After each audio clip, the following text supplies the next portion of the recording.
When we examine surface thermodynamics, we're going to make use a simplifying model called the Gibbs model. So let's look at reality first. So let's draw a line here, and reality. So we've got a container with two different materials in it.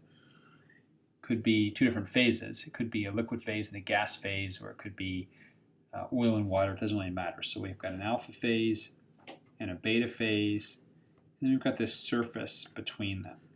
So if you've ever looked at, looked at a SEP funnel, you imagine that this would be what you'd see as you look through it.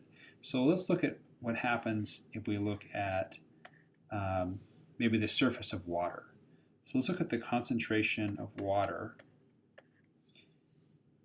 as a function of height.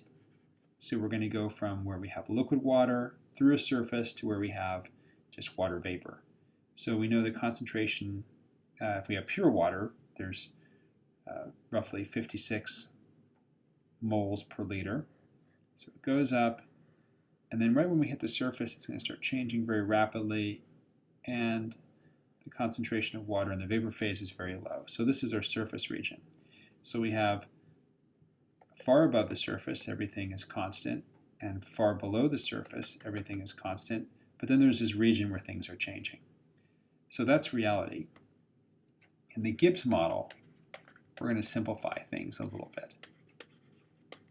So in the Gibbs model, you're going to have your alpha phase, your beta phase, and then what we call the Gibbs dividing surface.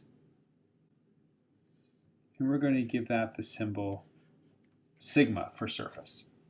And all the strange things in the system that are due to the surface, we're going to attribute to sigma. So we're going to say that the properties of B stay constant all the way up to this plane.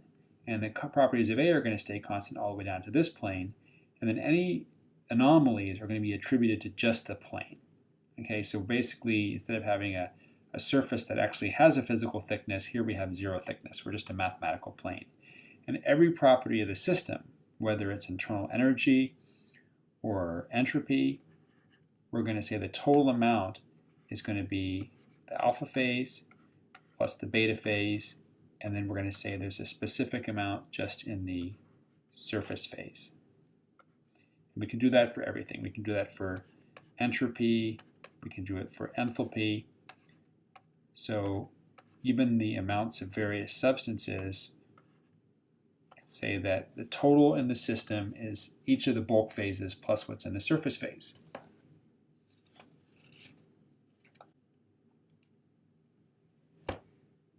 We're going to use the convention in this course that the Gibbs energy is equal to the minus STT plus BDP plus any non-expansion work, and that surface tension is just, the surface tension work is just another form of work. So we have this equation for the differential of the Gibbs function.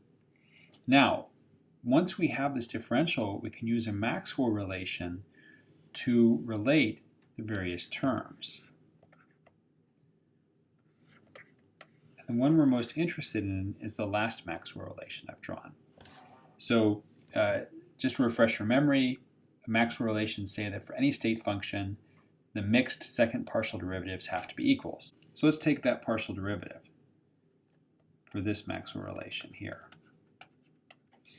So we get the negative of the derivative of the surface tension with respect to area at constant temperature is equal to the partial derivative of the surface tension with respect to temperature at constant area. Or actually they're equal and opposite. So what does this mean? Well, let's look at this term here for a second. This is how much the entropy changes when we increase the area. In other words, entropy units per unit area. Well, that is just the surface enthalpy. So we can say the surface enthalpy is going to be equal to the negative of the slope in the surface tension with respect to temperature. Well, that's something that's easy to measure. We can just measure the surface tension at a bunch of different temperatures, and by seeing how temperature variant it is, we can actually figure out the excess entropy of the surface.